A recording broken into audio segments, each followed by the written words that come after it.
voy a contestar a la pregunta de ¿me opero para quitarme las gafas o no me opero? Eso es lo que nos preguntan nuestros pacientes.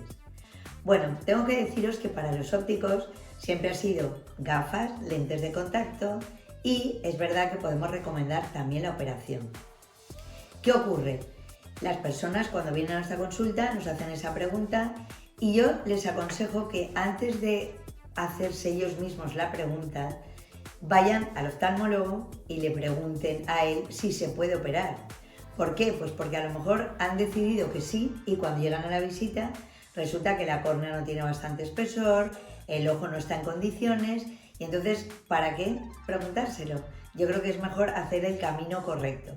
Una vez van al oftalmólogo, allí ya les dirán si es posible, qué tipo de operación, depende de las dioptrías, pero cuidado, el ojo operado para quitarse las gafas, se ha quitado las gafas, pero no se ha quitado la miopía en concreto, por ejemplo, o los otros problemas, con lo cual esperamos que las personas y los pacientes sigan visitando nuestras ópticas, se pongan en manos de los especialistas porque tenemos que seguir viendo cómo evolucionan los ojos. Es verdad que es un sentido que con los años va cambiando, van apareciendo otro tipo de complicaciones, con lo cual se ha quitado las gafas, pero ojo, tenemos que seguir revisando los ojos.